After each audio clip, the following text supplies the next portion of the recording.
Hey guys, this is Jennifer from the Shooter's Mindset. We are live with episode 351. We've got our co-host here, Greg Cannon. How's it going? Hey everyone. And we have our guest of the hour, Dan McNamee. How are you doing tonight? Pretty good, thank you. All right, he's here from Two Vets Tripod. So we're going to talk all kinds of tripods, which PRS shooters love to use now. I actually saw a meme. I can't remember what it was this week. It was something about tripods and shooters out west. But anyway, it was one of the meme pages. I don't remember which one. I'll have to find it. But anyway, for those that are unfamiliar with you, tell us a little bit about yourself and how you got into competitive shooting.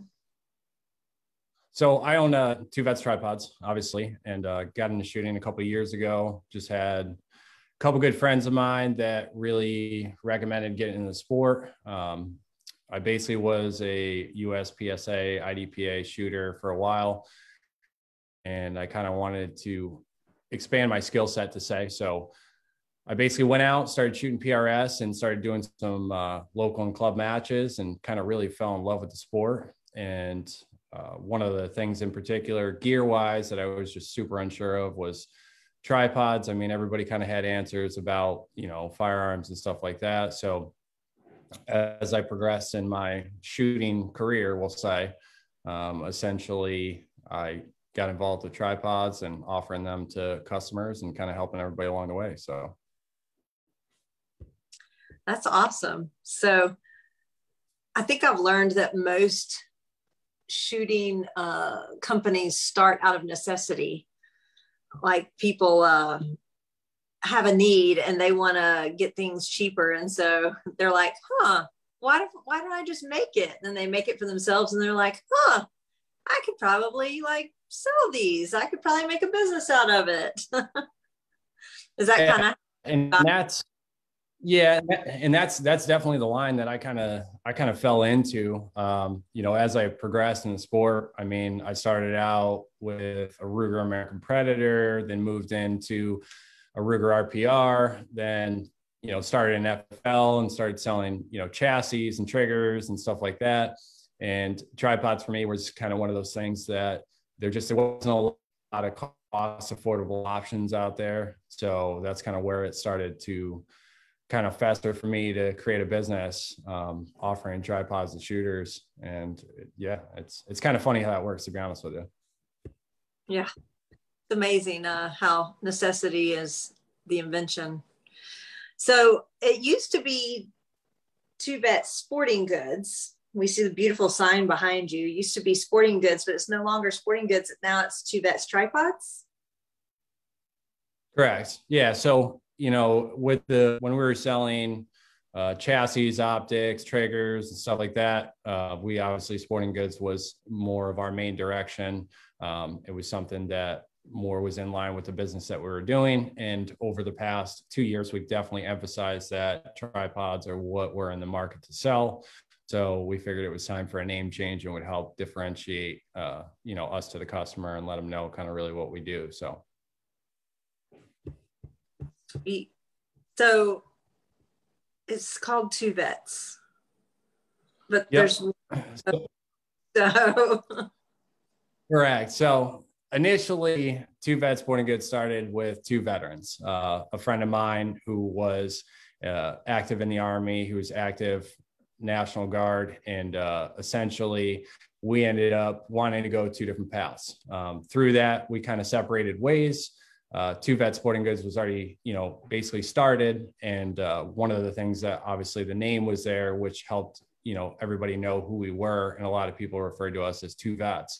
So we kept the name, and part of with the name is we do a lot of, veteran, LEO, active military, first responder discounts with us being a company. We want people to know that that is something that we offer. So I feel like with the name, we do get a lot of veterans that purchase through us. And then also with that, we also do offer a discount to them, and they're not afraid to ask for the discount. So it's something that we give out because we believe that they definitely, it's something that, it's the right thing to do. They're serving us, so we got to serve them and give give back to them and help them out the best we can. So that's awesome. I think everybody likes to get behind companies that support the sport and support the shooters. I think it goes a long way that, you know, working with people, it really helps. Yeah.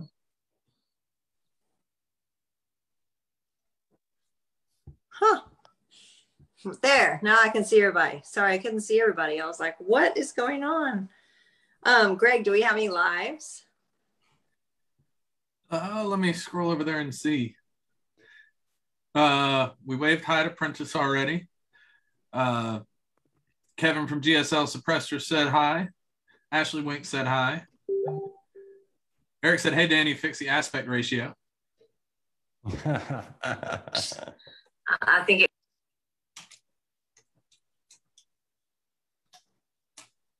You're having some issues getting set up in your first brand new studio you got going on there? You're having some issues getting set up in your first.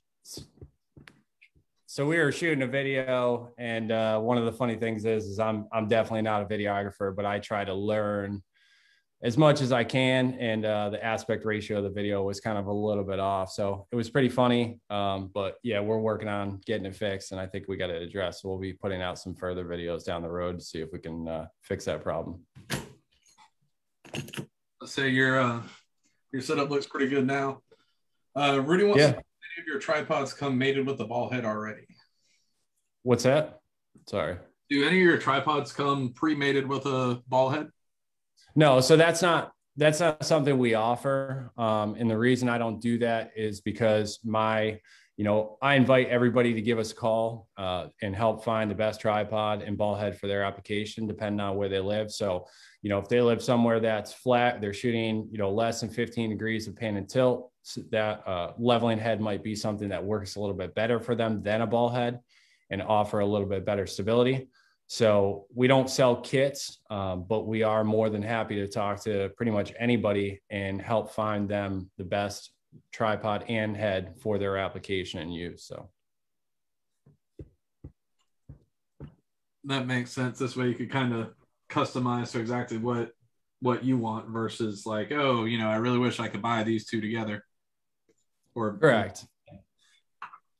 Yeah. And I mean, and if you get a customer that has a, say 25-pound rifle and they're trying to buy a smaller ball head or a smaller tripod that won't handle that, I don't want to put people in that position. The biggest thing to me is a happy customer, and I want somebody that I can explain to them, hey, this ball head's a little bit too small. We should probably step you up, or this tripod, what are you looking to do with this tripod? And that way I can help tailor fit to what they need to do. That's awesome. I know when I was looking at tripods at first, before I had played with a lot of them, I didn't know what to get. So I think it's cool that you talk to people and like explain it. So I was like, I don't know. And people were saying, oh, the anvil, oh, the ball head, oh, and I was like, I don't know what any of those are. I just need the one that's easy to maneuver with little hands. Yeah. Yeah. And I've had it. I mean, I've had it happen. I've had customers call me up, pick a model of tripod that we offer, and I talk to them and find out their use and application is very different from the tripod that they're looking to order. And we've had lengthy conversations. I mean, I'll give you, for instance, I had one customer call me up. I spent an hour on the phone with him, explaining to him why one tripod would be better than the other. And it was twice the price point. And he ended up buying the one that I recommended. And he just basically, after he got it, and still to this day, I mean, 6-7 months later, he still messages me telling me he loves it. And he's happy that we had that conversation, which to me is, it's important. I want a happy customer. I don't want somebody that's going to be upset with what they're purchasing. So that's one of the awesome things about some of the smaller to medium-sized companies, like I'm sure I would learn a whole lot more calling you and asking questions about, hey, I'm looking to buy a tripod for this, versus if I called Remington and I'm like, hey, I need a rifle. Be like, yeah, we have a lot of them. Go to the website, choose one. but just being able to, you know, speak with somebody that truly knows the ins and outs of every little bit of the tripod, like that's a huge advantage. Yeah. And that's, you know, to me, that's a super important thing for me as a business. You know, I don't want you to go order our smallest, cheapest tripod and, you know, run it for something that it doesn't meet its applications. I would rather have somebody save or ask questions, or, you know, pretty much feel free to give us a call, email. I mean, I'll answer the phone whenever, emails whenever, and just make sure that we're going to have somebody that's going to be happy and not disappointed at the end of the day. I think it's great too that they're talking to a shooter. That yeah. A world of difference to call and talk to a shooter and be able to say, like, I'm going to be shooting this type of match or that type of match, and you understand. I mean, today I was trying to explain to the man in the shoe store exactly what Mammoth is, and he was looking, you're going to do what? So imagine if I was like calling for a tripod and I was like, I'm going to be shooting this match called Mammoth and I need your lightest tripod. And you're like, what? So it's just really good that you're in the sport, you're involved, you understand all of those, you know the difference between NRL hunter versus a PRS match, you know. Yeah. And that's, you know, I mean, I had a buddy when I first started getting involved in business in general, in the shooting industry. I mean, I didn't shoot as much as I wanted to because my life didn't allow me to. And he called me up one day and he's like, listen, man, he's like, if you want to do this, he's like, you got to start shooting and, you know, you really got to start getting involved. And I did. And it got me to a point where, you know, like you said, when somebody calls me up and they say, hey, I'm training for Mammoth, or, hey, this is my application, this is what I'm looking to do, we can tailor fit that tripod to your needs. Now, if you call me and you say, hey, I got a Sony camera, this, no, I don't know what you're talking about. I mean, that's just, for me, it's you know, we cover the shooting sports. We don't cover really anything else other than that. So. That's awesome. Yeah. We have lots of happy customers over in the comments right now. Caleb, like, you should read what Caleb typed, but basically he said he's an outfitter and a guide. And he basically lives on a tripod. And which one of the tripods is it? The No Name Junior. He said it's basically became part of him. He's in love with that thing. Yeah. And that's, you know, it's how I've always done business. You know, it's something that I believe in because, you know, like one of the things that we talk about at the end of the day is just making sure that the tripod meets the application and use and expectation of a customer.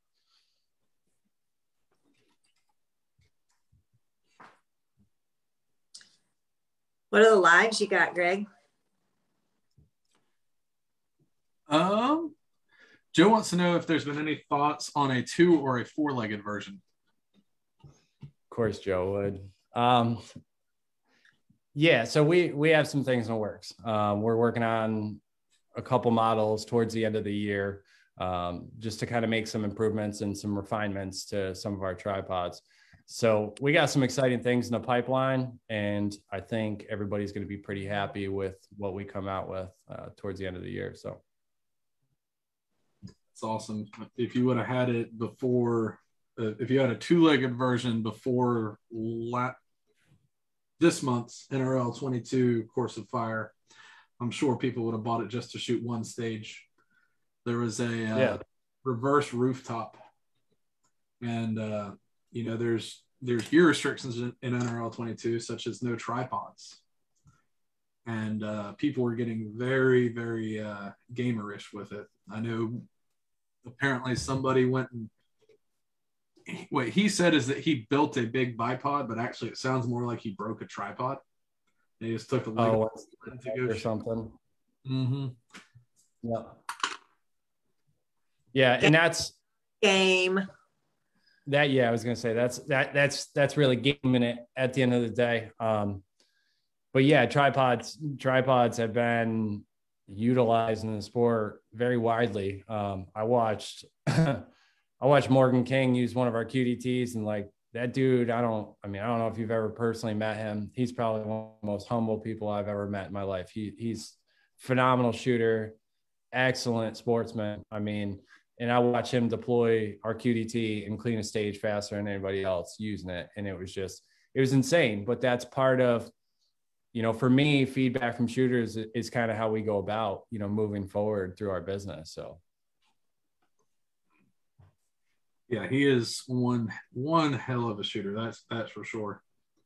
Yeah. And who would like take a veterinary exam and then fly to a match and win it and then fly back home without even staying for awards because he had another exam? Yeah. Easy east. I said, no, it's go ahead, Greg. I was about to say there's some people with just like I don't know how they do it. Like I feel like a big exam, especially like a medical exam like that, like I would be like locked in my room studying for like a week before. Then also if I'm going to shoot a major match, like that week is devoted to that match. I'm packing, I'm getting ready, I'm making sure I remember to put the bolt to my rifle and all sorts of fun stuff like that. Yeah. And it's, I can't get past the jet lag part. I mean, I've done a lot of traveling since I've started a business and I have a lot more planned for this year. And it takes me like a week to recover, man. I don't know how guys do that. It's crazy. It's definitely. So what sets apart your company from the other tripod companies in the market? I know there's a ton of them. I know one company came out with a carbon fiber tripod, and then it just seemed like a lot of other ones have. I think even the ball heads have really evolved with the sport, right. Where there's so many options now. It used to be there was only one option, and now there's a lot of options, a lot of companies out there. So what sets Two Vets apart from the other ones? Well, first and foremost, like we talked about, I mean, we're a shooting tripod company. We're not a photography company. I don't, basically any of the gear that we put out is tested very rigorously through people that I trust that are using and utilizing tripods at least a couple days a week to everyday use. So anything that we put to market is very rigorously tested, real world tested in all different environments and aspects in different parts of, of the US. The other part of it is, we handle customer service very differently. So I encourage anybody and everybody in past and previous customers can probably attest this to give me a call, shoot me an email, any questions that you have. Facebook, Instagram, any of those, shoot me a message and let me help you make sure that you have the best tripod for your use and application. And that's very hard for a lot of people because a lot of people, I know when I first started in the PRS industry, like if I wanted to reach out to anybody, it's very hard to get the person on the other end of the phone to answer the question being in your shoes. So, I've been in a lot of shooters' shoes. I have a very good idea of what they're talking about and what they're looking for application wise. So, the customer service is one of those things that I really kind of pride myself as a company on. And then the other part is, we try to really stay budget conscious on, what we offer to our customers and making sure that it's affordable to everybody. That's awesome. Greg, you're muted. I'm muted. I know I'm muted. Let's kind of talk through some of the different models that you guys have and kind of some of the advantages of each of them. Yeah. So we have models for different applications and different uses. We have everything from the No Name Junior to the Rook, which really kind of fits the hunting aspect of backwoods, backcountry. They're super lightweight. They're super packable. They're, easy to strap on the side of your pack, carry in for miles, and you're not going to be too concerned. Then we move up into the progression of the kit. The kit, in my opinion, is a hybrid of the guy that wants something to shoot his PRS matches, to spot off of, to potentially shoot off of, but also have something to backwoods, backcountry with. We have the No Name and the 40, which are kind of, as to say, the OG models. They're really good entry-level PRS tripods. And then once we move into the QDT and the Recon is more of a PRS gaming tripod, fairly packable, 20.5 inches, 5.6 pounds. And then we have the QDT, which is, I call it the big boy, 39 inches collapsed. And it's a monster, but it's really good for working barricades and all those other stuff. So if somebody was really insane and going to shoot mammoth, which one would I need? I would probably recommend either the ruck or the kit. And it really just boils down to your weight and what you figure is packable for you and what you figure is too heavy. So everything. I mean, at the end of what's that? Everything at this point is too heavy. I feel you. I feel you there. Trust me, if I could make a 1 pound, like little tiny, but no, that's one of the things that after Mammoth, I'd like to hear, if you run a smaller tripod, if you run something that's larger, what would you change? Because that feedback to me is important as a company of helping me make a better tripod for you in the future. It's awesome. So out of all these tripods, if there's just one tripod that you think that can meet a shooter's needs, whether it be for hunting or PRS shooting, which one would you say? So if it really goes into, there's a bunch of different variables of it, but I think the kit at the end of the day is a tripod that we kind of really, we worked around trying to give a combination of stability and keeping it lightweight, lightweight enough at, right around 3 pounds to carry in backwoods, backcountry, and small enough overall circumference wise and length wise that it straps on the side of your pack very easily, but sturdy enough to shoot off of in a PRS application. I mean, I think everybody will tell you, tripod shooting to me and how I see it is really an art. And, I mean, whether you got really big tubes or a really small or big tripod, it's still complicated at the end of the day. So it just takes a lot of practice, but I think the kit is a really good hybrid tripod. It definitely seems like it checks most of the boxes. So yeah, a couple lines we have, Francis said shooting off the QDT is like shooting off of a rock. Yeah, we've done some pretty crazy things. So I was out at a sniper challenge out in Texas, and I don't recommend this. I'm just going to say this publicly. I don't recommend anybody do this, but I had one of my buddies about 6'5", 350 pounds. And he took the QDT, locked collars up, extended it, and hung on the inside of it in front of like 45 people. And I was sitting there and I was like, okay, but we overbuilt it. And part of that is just figuring what a shooter's going to do. I mean, figuring if it's going to fall down 5 flights of stairs, that it's going to, it's going to stand the test of time and withstand the use and abuse of being abused. I mean, Chris Way, that dude there, man, he could break anything. I mean, I swear, you give him a rock, he'll break it. But, but yeah, I mean, he's somebody that, I mean, he runs his gear hard, and I mean, I'm happy to say he runs our gear, and I mean, he loves it. And it means the world to me because it's somebody that's using the tripod every day. And I take the feedback that I hear from everybody else. And that's kind of what helps us move forward in the future and give a better tripod. So. And speaking of Chris, he said, what sets you guys apart is your customer service. And also, Jen, he said that he's taking the Recon to Mammoth. Yeah, he's a lot bigger than me. I need little. Literally everybody there is a lot bigger than you. Here, do you want to borrow this? The Recon to me, that's like my go-to. That's the tripod that like sleeps in my bed with me when I go everywhere. It's truthfully, it's the tripod that I looked at and I was like, you know what? I don't know how I can do it any better, but I think we're traveling down a path where we can make it a little bit better, and that's what we're working towards. But yeah, I'm excited, man. I really am. Let's see. What are the Dave pretty much agreed with what you just said. He said the QDT is real nice, but he likes the Recon for all around.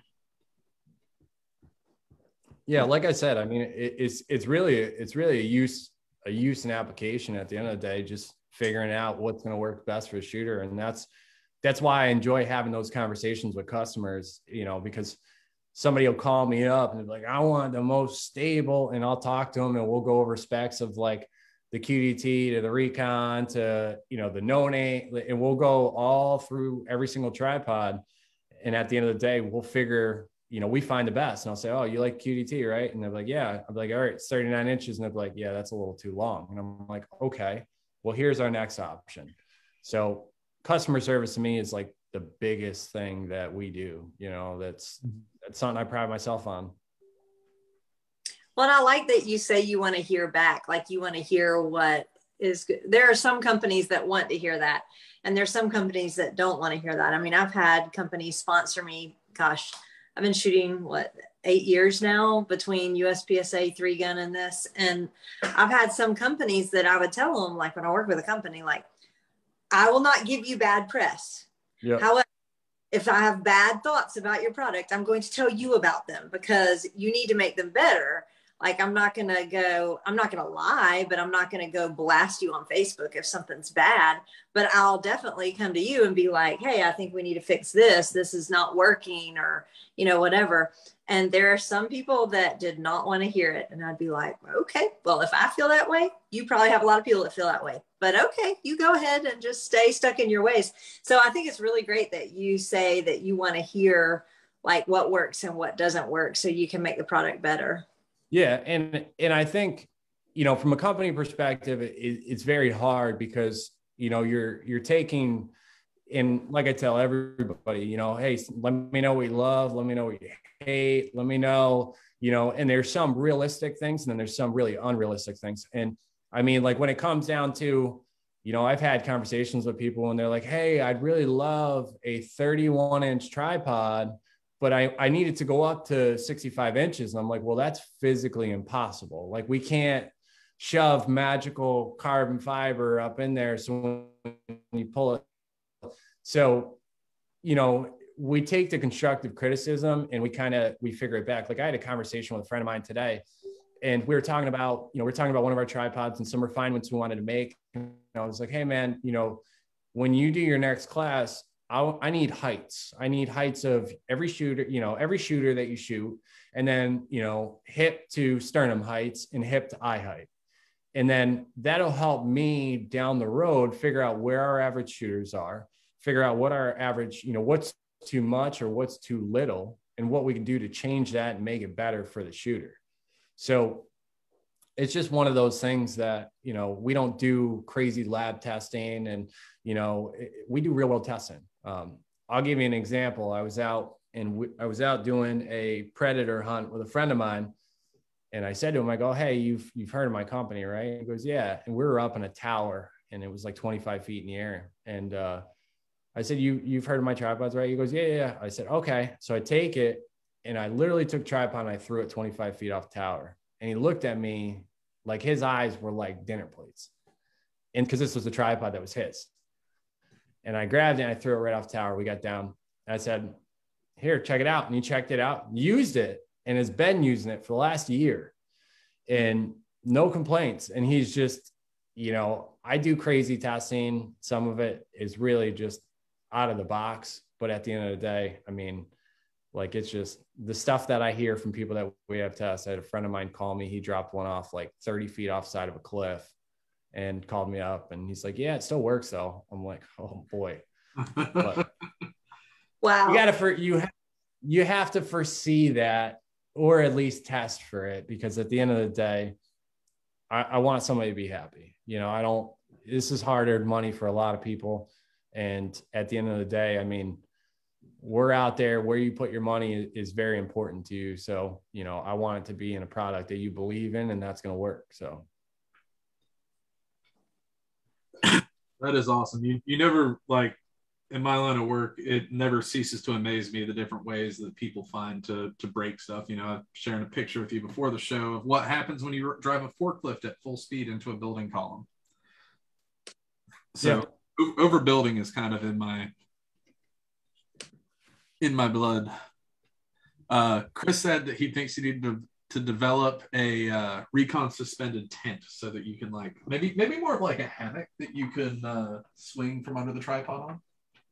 I've done it. We've done it. I can't say it was the greatest idea in the world, but we've done it. I mean, I've seen some crazy stuff with tripods, but that's one of the things with, doing those, doing matches where you're camping out and stuff like that. You utilize a tripod to hang your tent, hang a tarp. There's all different crazy, applications and uses for it. So here was one of my ideas. Like, generally when I set up, like, I don't want people to trip over my backpack or anything like that. Guns go in a line all together, but then, you got your backpack and all your crap and you kind of stick it underneath your tripod and, you make your little office table going on here. But when it starts to rain, it's like, man, I got a nice cover for my rifle that goes, actually, I take that back. It's a piece of plastic that I kind of formed with a heat sealer, but that's besides the point. The rifle stays dry, but then everything underneath it, it gets wet. And like a dress or a tent, like I could almost guarantee you that if there was something like that at some point in time, Jennifer would be cuddled up underneath a tripod in a little ball. Hey, it'd be a good way to get out of the rain. I couldn't fit.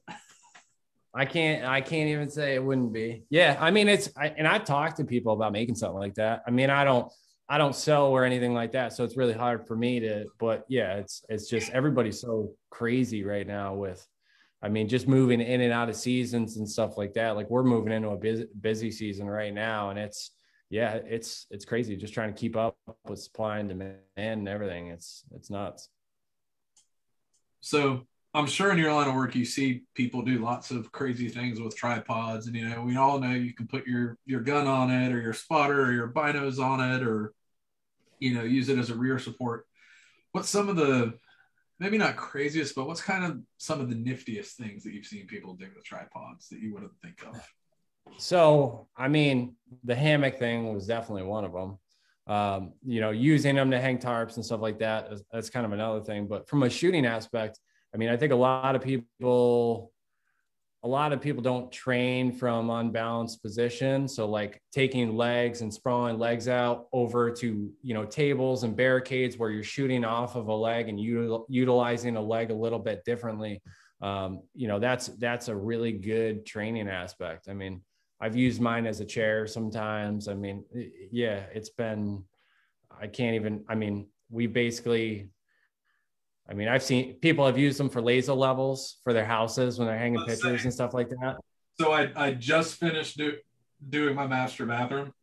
And as I was putting the tiles up, I'm like, if I only had something that was infinitely adjustable that I could set this laser on and put a line here. And I was like, tripod.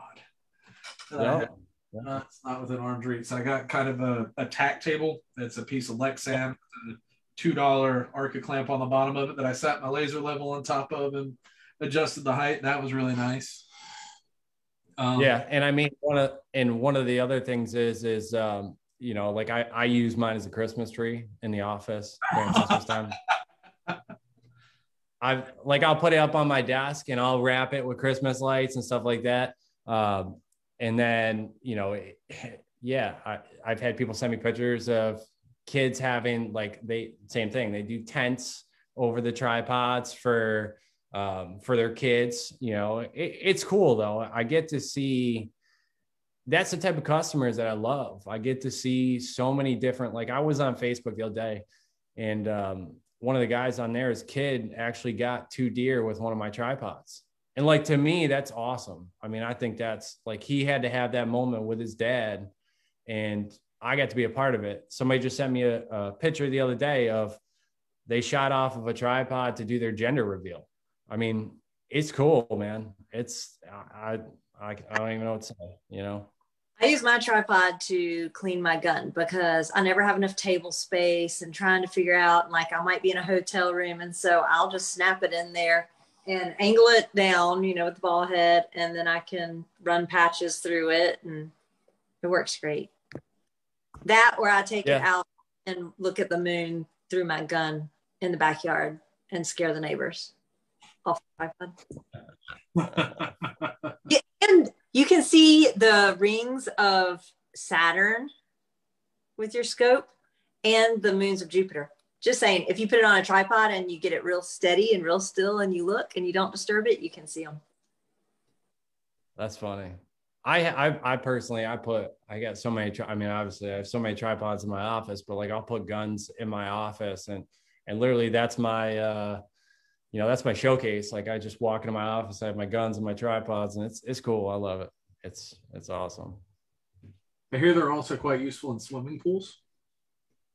Yeah, so that was really fun. I'm not gonna lie. If you've never shot a gun well in a swimming pool, there is no better aspect. Just make sure your spike feet aren't on there. So, yeah. Luckily, I didn't make that mistake, but I can only imagine somebody would. To be honest with you. So now, particularly on your tripods, like, and this is a valid question, like, will I mess anything up if I just take the whole thing and dunk it in water? Is there a particular, is there something in there that's not stainless or? So I personally haven't had any concerns, and I've done some pretty stupid stuff with my tripods, to be honest with you. I mean, there's vent tubes and stuff like that to drain all the water out and, to make sure that you're getting all the water out of the tubes and you're not going to cause any damage. But I haven't had or found a situation where any water has really done any damage. I mean, I've dunked my stuff in streams and swimming pools and all types of stuff. So.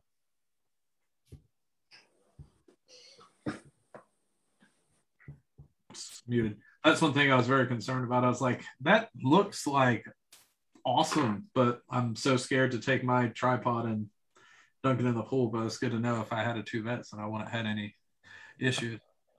You want to have a pool party with your buddies, get all your tripods out and put them in the pool. No, but that's part of the company dynamic, honestly. It is just having fun. I don't want somebody to call me up and it be a bland conversation and it be I want them to have fun. I want them to feel confident. I want them to know that I'm here to help them. I don't, as a company, for me, I mean, I love what I do every single day and I'm fortunate to do that.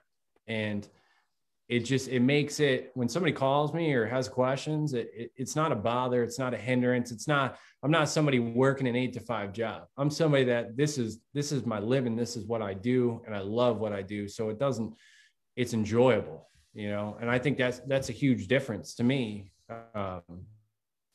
Because I've had to call UPS and FedEx and DHL and all other types of companies. And you can tell the people that hate their job and the people that love their job. And when people don't love their job. Yeah. My UPS does not, they don't love their job. I'll tell you a quick funny story. So I have a range behind my house and I think every single one of my UPS drivers, and people can attest this because I put it on my personal Facebook page, they've come to my house and we've taken a gun and we've gone on my back porch and I've let them fire rounds out to 550 yards. That's awesome. And yeah, and it's, that's the thing. Somebody's having a bad day. They're stressed out. Like the last kid, I just had him here. He's a new driver. I let him shoot a 22. And he, honestly, he went from looking miserable when he got here to leaving with a smile on his face. He's like, oh, I got to take a video. I'd never been so close to a sniper rifle. And it was funny. It was funny, but it changed his day and it made it better. And that was pretty cool. That's awesome. Brandon wants to know if there's anything in the works for a lighter ball head to match your new lighter tripod designs. So there's always something in the works. We'll put it that way. We're always working on something, but yes, we are working on a new head. This is conversations that I've talked to you about a little bit, with the labor shortages all through everywhere, material shortages, stuff like that. It definitely has slowed things down a little bit. It's a little bit behind the ball of where we would like to be, but we still are on track to be pushing towards, coming out with a new ball head, coming out with some new tripods. I mean, it's it's always, we're always going to try to improve and move forward, you know, and it's just, that's important. That really is. And I can definitely fully verify the fact that developing or coming up with anything new right now is absolutely horrible. But, you know, all you can do is keep trucking. Yeah. And I mean, it's not as simple. I mean, and I'm not somebody to just throw something right in the market. I mean, we engineer, we print, we prototype, we take back prototype, we figure out what we need to change, we get user feedback, we beat and destroy what we're doing. And then if it stands the test of time, then we'll bring it to market. But there's a process there. And I don't want to cut corners of the process to try to be the first to the market. I want to, at the end of the day, you know, just push forward and innovate and move forward and just try to be the best company possible, you know? Yeah, that is. And that definitely seems to be very, very apparent in, you know, looking at all the new products you guys have coming out and talking with you. Eric asked, he said, does all of this come from China? Mind you, he's not a China hater as long as you maintain a good quality control. So, well, basically we'll go in the short answer. No. So parts come from different parts of different countries. We don't source everything out of China. Essentially, there's always a fine line. Everybody wants to know, you know, so essentially our QC process is very good. It's checked QC through our factory, then it's checked through us when it gets here.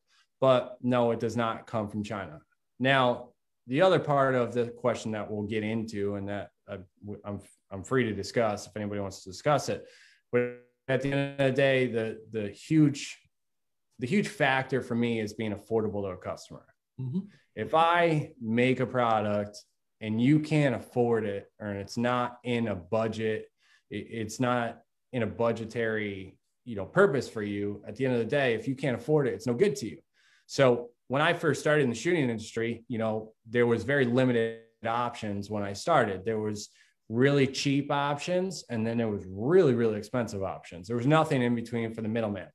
Mm-hmm. So that's where we kind of came in and we wanted to fulfill. Now, obviously, making that in the US, it's a very different price point than where it is making it overseas.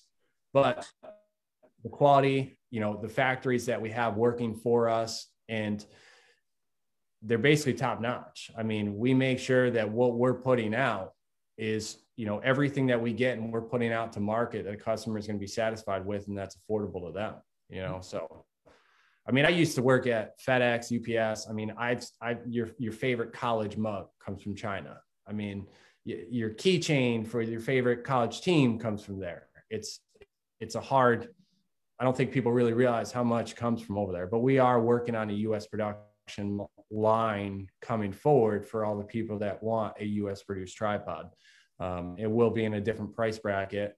You know, we're looking to fulfill that need and bring some manufacturing here to the US. So. Yeah. And as somebody that's, you know, literally survives off of the fact that stuff is manufactured in the United States, you know, I'm an automation engineer in a factory here in Georgia. But I fully understand the fact that everything cannot be made in the USA, you know, even, yeah. I can't really talk about that, but yeah. You know, sometimes it's not practical to make here in the States yet, because there's, you know, I'm sure that there's numerous places in China that, you know, is a facility designed to make carbon fiber tubes. Yeah. And I think everybody's perception is, you know, sweatshop, like kids working, like that's not the factories that we have working for us. And that'll never be anything that I would tolerate as a company. And being affordable is something that at the end of the day, you know, can you spend $600 on a tripod, or do you want to spend $1,200, $1,300 on a tripod? And for the people that haven't and want to spend it, I completely understand 100%. But for the guy that's working at, you know, Monroe making $18 an hour, or working at a factory, you know, making $21 an hour, we try to be an affordable option and a quality option at that to offer to a customer. You know, these are designed over here. It's a veteran owned company. You know, this is all stuff to us that we are pushing towards. It's just, it's taking time getting there because of everything that's so crazy in the world right now. Mm-hmm. Totally agree. So Dave said that he now lives underneath his Two Vets tripod because he's poor, and that you should go over the new adapter plate for the anvil heads. The new adapter plate. Oh, so basically, you know, the anvil is a very popular option, and I don't have any hard feelings about it. I think it's one of the better heads on the market. To be honest with you, it's a really good option for a customer. So if you do decide to go that route, essentially with our tripods, we have a 75 millimeter opening inside of there. The adapter plate is a plate specific for the locking ring inside of our tripod. So every company has different tolerances that they work off of, different locking ring heights. With these plates, they're specified to our tripods to make sure that that bowl locks steady into our tripods. And then you put your anvil on top of it. So essentially your anvil goes in the bowl goes into the tripod, and that's probably the easiest way to answer that question. That's awesome. I know if somebody happens to have not the strongest fingers, that an anvil might be right for them, right? It really is. Like, you know, for me, this big ball head, you know, where I got to turn knobs and this and that and the other thing, like I got really big hands, so it's no problem. But I know that, you know, that was something that literally was a game changer for Jen when she went over that, where it's just like, oh, all I got to do is move this little lever here. Well, yeah. The knob is small, and I really did have a hard time. And then I'd go to a match, and somebody would come and use my binos or what, which is fine, but they would tighten it back down to their comfort, which I couldn't then undo. And so then I'm sitting there with my tripod stuck in one position because I can't get it off, and I'd have to find somebody. Can you loosen this? I can't get it open, you know. Yeah, and that's even something that, you know, is part of a new head that we're in the works with, is having a feature that, because that is a feature that a lot of potential customers like and enjoy. But, you know, at the end of the day, it all boils down to, again, cost, ability, and savings, and making sure that, you know, your wife doesn't put you in the doghouse because you just bought something. So at the end of the day, you know, the cost affordable, you know, if you can go in and say, hey, honey, I just spent $600, or hey, honey, I just spent $1,200-$1,300, that's going to dictate whether you're eating ramen noodles and living in the doghouse, or if you're sleeping in your own bedroom. So, but you have a tripod you can live under at that point. There you go. Throw a tarp right over it, you'll be good to go. That's a good option as well. Not gonna lie.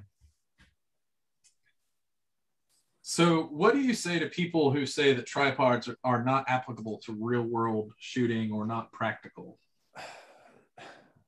I think at the end of the day that tripods used in application have come a long way in the last couple of years.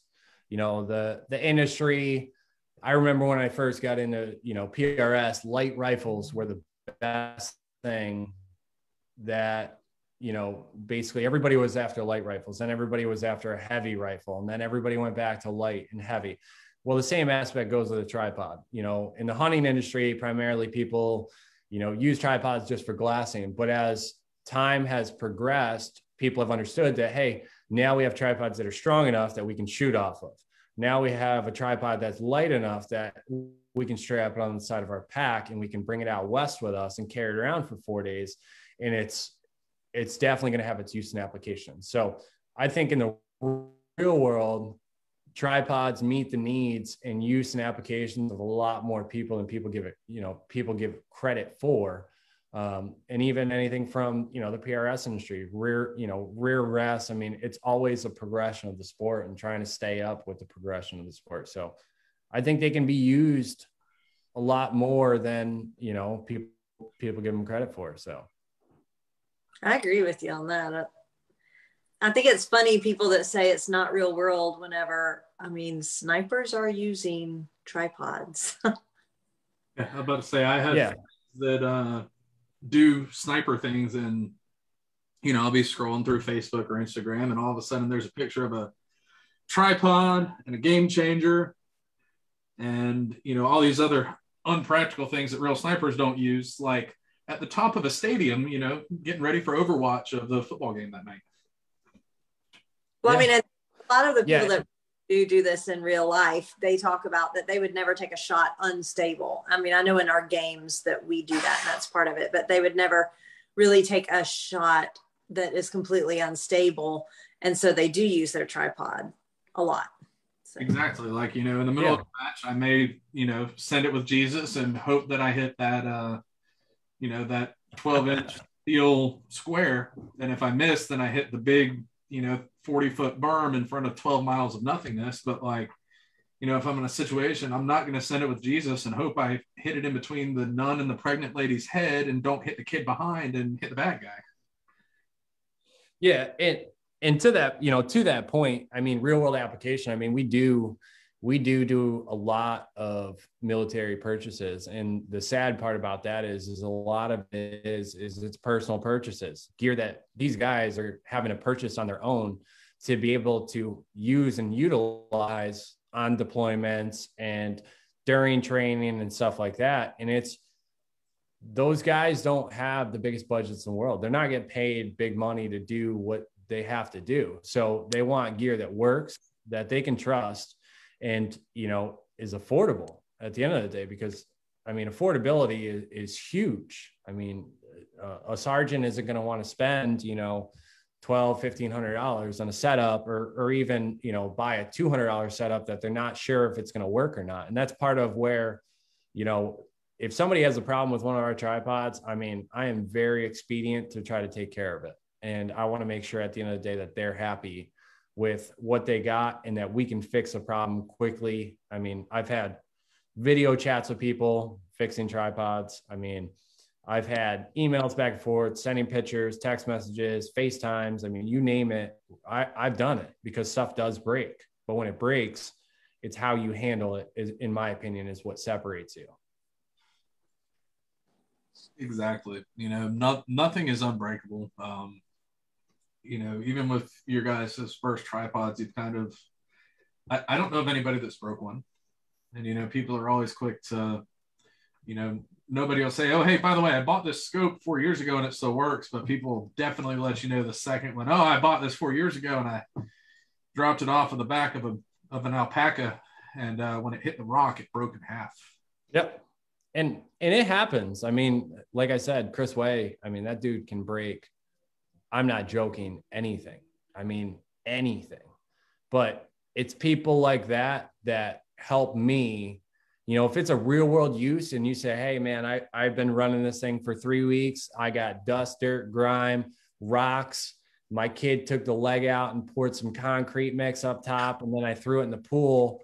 You know, at the end of the day, that type of feedback, and when I get honest feedback, that's how I can proceed forward. And luckily, I mean, we've had stupid stuff break. I mean, like just, you know, collar inserts or, you know, guides inside of tripods that are wearable parts, but we take care of it very fast. They're very easy to work on. You don't need to send it back to me.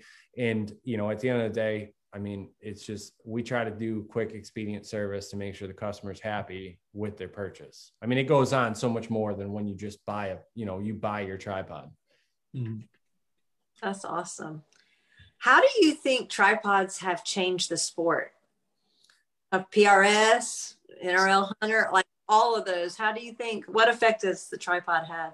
So in the PRS side, I think it offers a lot more gaming, but I think there's a huge advantage of more people carry tripods, which allows them to spot and use and check wind and check misses and check targets and basically in a way help them progress further. Because if you're a shooter, and I've done this when I've been in a bad mindset, you know, if you're a shooter and you're upset and you just sit down and then you go up to your next stage, you're not benefiting yourself any, versus having a tripod, having your glass on top, you shoot, you sit there, you watch, you learn from your mistakes. I mean, one of the greatest things going back to Morgan is I watched Morgan shoot and I watched the way he ran a stage after I ran a stage. And I was like, okay, you know, I'm going to try this, or, oh, I'm going to use this piece of gear because maybe this will give me a little bit of advantage. So it's always searching for that advantage. But for the NRL, I mean, I'll give you an instance. I mean, if you go out west and you got brush and it's 36 inches high, a bipod really doesn't do you too much good. So it's opening up a lot of opportunities for, MDs, shooters. It's just opening up a whole world to pretty much everybody, from the hunter to the PRS shooter. I think it brings a lot of advantage to have one strapped on the side of your pack. Yeah, I was about to say, ever since I've gotten mine, like it's my office. I can't like go to a match without it. I need it, even if I'm not, well, especially if I'm not shooting and I'm spending all day on glass, and I definitely need it. But you just keep coming up with uses and uses and uses for it, and then all of a sudden without it, you're like, I don't know what to do. So I had a friend of mine, he sent me a picture. He was at the range, and it wasn't a covered range, and he had a cover in his truck bed, and he had an 8-foot bed. He actually took his tripod, and he had a decked truck bed in the back, so he couldn't really utilize his bipod. So he took his tripod, he laid down in the back of his truck and extended the one leg out and the two legs back, and he was able to shoot basically with a modified bipod out of the back of his truck without getting wet. That's awesome. Yeah, it's just I don't know. Ever since I started, essentially selling tripods, there's a lot of use and application. I see a lot of people that carry them and don't use them in a shooting aspect, and carry them and think that shooting off them is going to be the easiest thing in the world. And then I can watch a match and see who utilizes them and who uses them all the time, because it boils down to us for points. If you're on a stage that has 10 points and you miss 9 of them and you get one off of a tripod versus getting, 8 hits and 2 misses, that's exponential for you as far as, the point system goes, and means you could win or lose. It's a big deal to me to have my own tripod, because I didn't for years. But I'm shorter than half the squad. So I can't, people are very nice and they'll move their tripod down, but you don't want to go ask somebody, hey, can you move your tripod down so I can see the targets? And then they're like, okay, and they'll move it down, but then they have to move it back up. It was difficult for me. I felt bad going and asking people to move their tripod, and I wasn't going to move somebody's tripod myself. So I didn't see a lot through glass, because unless there was a short person on the squad, then I really struggled. I'd stand on my pump pillow and on my tiptoes on my pump pillow, trying to see through the binos to be able to find the target. So when I got my own and I could set it up, and yes, I have little bitty nothing binos that everybody laughs at, but I don't care. I can still see the targets. I can just stand behind it, and I can watch trace, I can watch wind, all that on glass myself. And it made a huge difference. I did not realize how much difference it was going to make to have my own tripod, my own glass, going to a match and being able to just watch and learn through glass. Because, for a while I was like, oh, I'm not going to use it as rear support that much. If I do, I'll borrow somebody's, and I thought that for a long time. But I would say that a tripod is probably one of the single most things that has helped improve my game, because I could watch through glass. I could watch the wind. I could watch other people shoot. I could sit there and watch 4 shooters all miss off the left. And I'd say, I need to hold a little bit more right than what everybody's saying, because everyone is hammering a hole off the left side of the target. So those are things that I couldn't see before, just peeking through somebody's glass for a minute to find the target. So if somebody doesn't have a tripod, I would encourage them to get one for that, if no other reason. Even if they say there's no reason for me to shoot off of it, I don't need it for rear support, just to be able to watch, to me, is valuable. Yeah. And even going over to the hunting aspect, we have a lot of guys and customers that use them for, sitting in the ground blind, sitting in a shoot house. We've sold quite a few tripods to, and I even have a friend of mine that is, a wounded veteran that is missing his legs and missing one of his arms. And it's helped him be able to do things that he normally otherwise wouldn't be able to do. So it opens up avenues for people to have advantages.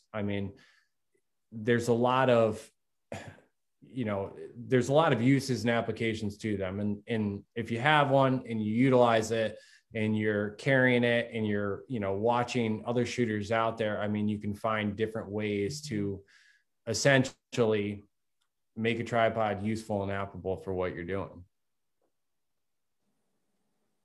I agree. Yep. So the other side of the question, how has the sport changed tripods? So, weight wise, stability. I mean, there's many different things, but like, the NRL has definitely opened up and kind of tailored us to what we want to do with our next models. Something as easy as, opening up, matches out west. So now we got more guys flying, we got more guys transporting their tripods. And then we have to be concerned about weight because we want to make a lighter weight tripod for that type of application. So it's ever evolving and adapting to fit the shooter's needs for their application. And that's where we as a company, that feedback that we were talking about, that's super important because it helps us realize which pathway we want to move. Because I could hire somebody and I could say, hey, you've been a shooter for 30 years, you tell me what you want, and what he wants might be different than what the other 30 shooters want. So we kind of listen and figure out which path we need to go at the end of the day. But yeah, it does. As the sport grows and the sport changes, we're going to figure out a way to modify with it so that we can meet the needs of every shooter and what they're looking for. So yeah, like a good example to me would be tripods like the QDT and other similar ones that are just one collar, yep. Section leg. Those all kind of seem to appear very quickly after Mr. Shannon K decided to say all tripods must be completely deployed on the clock during the PRS finale. So yeah, it's meeting the needs. It's part of it is it's meeting the needs of shooters, but just for us, it's not just the PRS. It's the guys that go out coyote hunting, the guys that are basically, everything. Some of these guys that coyote hunt, they get out of their vehicle and they're setting and trying to look and shoot as fast as possible. So, from that aspect, or quickly deploying to a seated position, quickly deploying to a kneeling position, quickly deploying to a standing position. All those was essentially part of that progression, Caleb brought up another good point that a tripod's a good way to help get a younger shooter shooting, because the rifle might not fit him well. He said he's actually folded his stock before and had the kids just mess with the rifle because it's fully supported on the tripod. They're not going to drop it. They're not going to do anything. You set your tension in there where they just kind of got to move it around and work on that. Yeah. And that's a really good avenue for, to kind of get your kids involved in the sport. I got 2 daughters, and the thing for me is I'm sure anybody that has kids, it's you want them to try new things and explore and find something they're passionate about. And if they're banging steel off with a 22 rifle at 100 yards and they're able and capable, they're going to have fun. And if they're having fun, they're going to love what they do. If they're not having fun, they're never going to want to do it again. So exactly. Let's see. I'm trying to see if we have any other lives in here. It's lagging a second. I saw one for any high angle real world suitable situation. The tripod is very okay. That was just comment viable option. Yep. And then that was back when we were talking about, if there's real world uses. Christopher also said we absolutely use tripods to the point that sniper students now have to qualify off of tripods. Yep. And that's been a huge part of what we do. And even those guys, we take the feedback, and that's part of like where even the kit came in. The kit came in from, guys that wanted a little bit more small, a little bit more compact, but had the full height and had the light weight of, a tripod that they can carry around and isn't going to be a hindrance to them. So, something as simple as why we don't use flip latches to regular collars, or changing our collars from a half turn to a quarter turn twist locks. Those are things that at the end of the day, it's adapting to the needs of the shooter. Yep. And it's just those little things, you know, that set one above the other. Yeah. I mean, our ratcheting ear tabs, I mean, I think that's something that at the end of the day, we're going to do a YouTube video on it, but that's something that you typically don't get within the price point. And that's a huge, to me, that's a huge factor of being able to deploy on the clock quickly. Mm-hmm. So Dan, what upcoming matches do you have or projects or goals for Two Vets? Like what area of the country are you shooting in anyway? So I'm actually going out to Virginia for a Guardian, and then I'm going out to North Carolina for one of the sniper matches out there. I believe it's a real world sniper. Going out there, and then we're going to be going out to Arkansas for one of the challenges for the National Guard for the Sniper Association. So I'll be shooting in the real world sniper, which I'm very excited about. It's at GTI. I'm a little bit nervous. I'm not gonna lie. I'm not the most phenomenal shooter in the world, but I'm going to have fun and going to explore GTI. I mean, I've heard GTI is like the ultimate training facility. So it is, and it's about 40 minutes from us. Oh, so we might have to get together. I would say we're gonna have to meet up for a beer or something at some point in time while you're in time for that. Yeah, I'm excited. I mean, what's that? Sorry. Is it the Guardian one you're coming to? I'm going to the Guardian one October 9th. I believe it's the Guardian one out in Virginia. What's the one that's at GTI though? Hold on. Snipers Unknown? Yeah, Snipers Unknown. My apologies. Okay. Yeah, that's the one that I'll be going to. When is that? The 20, I think the date's wrong, the 22nd or 23rd. Let me see. I can tell you. It's in October. But yeah, I'm looking forward to that. I mean, it's gonna be pretty exciting. Cool. But yeah, that's so I mean, as far as shooting, I mean, I haven't been able to, so it's actually, they're doing match fundamentals class the 22nd. We'll be shooting the 23rd and 24th. But I haven't shot as much as I'd like to this year. It's been kind of like a crazy year, between running a business, raising two little girls, and, I mean, my grandmother, long story short, had some health issues for the last year and a half that were pretty scary. So trying not to travel very far because family is, pretty important to me. But now that we're getting more stable, we're going to start opening up and doing a little bit more traveling and letting people see, tripods in person and play with them and kind of utilize them and see what works best for them. So I'm excited about it. That's awesome. So as far as, I'll answer the other side of that question. As far as projects, I mean, we have a couple tripods in the works, working on ahead, and yeah, I mean, I'm excited for it. It's taking a little longer than I would like, but I mean, I'm a one-man band trying to basically move through the process. So it's it's a good. Are you going to Precision Rifle Expo?